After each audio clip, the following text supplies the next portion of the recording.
আমার সঙ্গে পরিচয় হচ্ছে বা দেখা হচ্ছে আর কি, এই জন্য খুবই ভালো লাগছে। তো আমি শুরুতে বলতে চাই একটা বিষয়, সেটা হচ্ছে আমাদের জীবন ক্ষণস্থায়ী নাকি চিরস্থায়ী? কিন্তু এই ক্ষণস্থায়ী জীবনটাকে কিন্তু চিরস্থায়ী করে রাখা যায় কিভাবে? সুন্দর ব্যবহারের মাধ্যমে। আমরা যদি এই সুন্দর জীবনটাকে সুন্দর ব্যবহারের মাধ্যমে যদি শেষ করতে পারি, তাহলে আমরা পৃথিবী থেকে চলে যাওয়ার পরে মানুষের স্মৃতিতে থেকে যাব। মানুষজন বলবে যে অমুক মানুষটা মারা গেছে কিন্তু সে অনেক ভালো ছিল।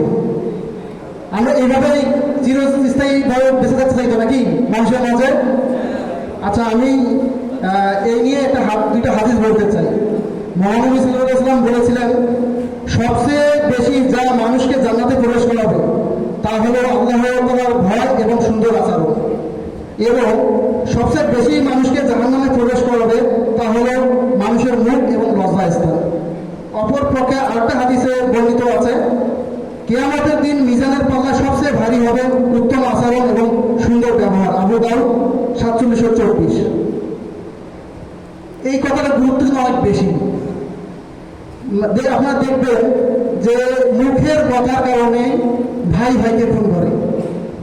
একটা কথা আছে যে বোবার শত্রু কম। কারণ কি? সে কথা কম বলতে পারে, সে মানুষের সঙ্গে খারাপ ব্যবহার করতে পারে না, যার কারণে তার কিন্তু শত্রু কম। কিন্তু আমরা যারা বেশি কথা বলছি, মানুষের সঙ্গে অসৎ আচরণ করি, খারাপ আচরণ করি, তখনই মানুষের সঙ্গে শত্রুতা বেড়ে যায়। মানুষ ভুল বুঝে, খারাপ ভাবে। ফলে এইটার পরিণতি কিন্তু মহান নিজেই বলছে যে তারাই জান্নাতে যাবে যারা ভালো ব্যবহার করে পৃথিবীতে বেঁচে থাকা অবস্থায়। আমরা সবাই জান্নাতে যেতে রাজি আছি তো? তাহলে কি করতে হবে? জান্নাতে যাওয়ার অনেক উপায় আছে, তার মধ্যে যদি অন্যতম ধরি তাহলে ভালো আচরণ। এটা একটা গুরুত্বপূর্ণ বিষয়। এজন্য আপনারা আপনাদের এম থেকে সবসময় চেষ্টা করবেন সকলের সঙ্গে ভালো ব্যবহার করার জন্য।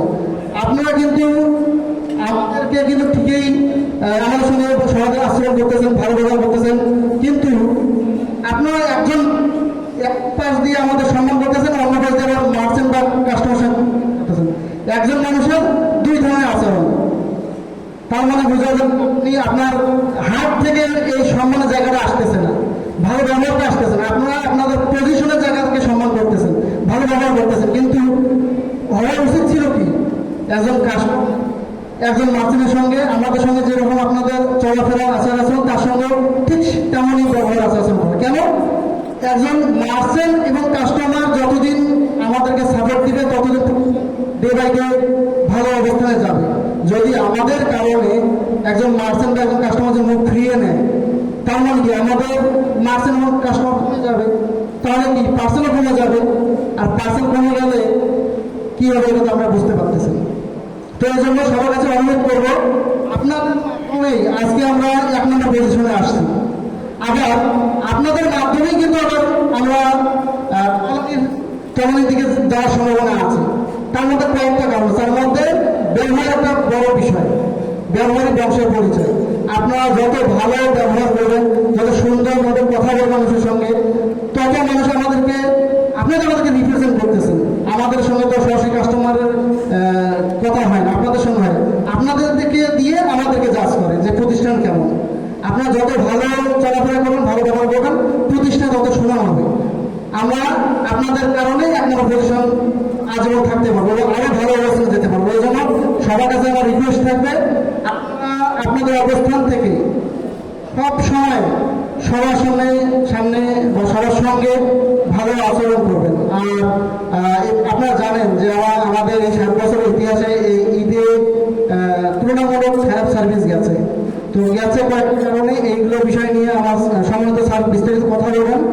আমি সংক্ষিপ্ত বলতে চাচ্ছি যে যা হয়েছে আগামী ঈদ আমরা যেন একটা সময় মিলে সম্মিলিতভাবে যেন একটা শেয়ার দিতে পারি, এই নিয়ত করে আমরা আগামী দিনগুলোতে আমরা চলবো এবং ভালো একটা সার্ভিস প্রমাণিত করবো যে মানুষ ভুল করতে পারে, কিন্তু ভুল থেকে বেরিয়েও আসতে পারে। পারবো তো ইনশাআল্লাহ? আমরা সবাই ভালো সার্ভিস দিয়ে প্রতিষ্ঠানের মুখ উজ্জ্বল করবো। এই কারণে আমি আমার বক্তব্য এখানে শেষ করছি। ধন্যবাদ সবাই। অসংখ্য ধন্যবাদ লিখন স্যারকে।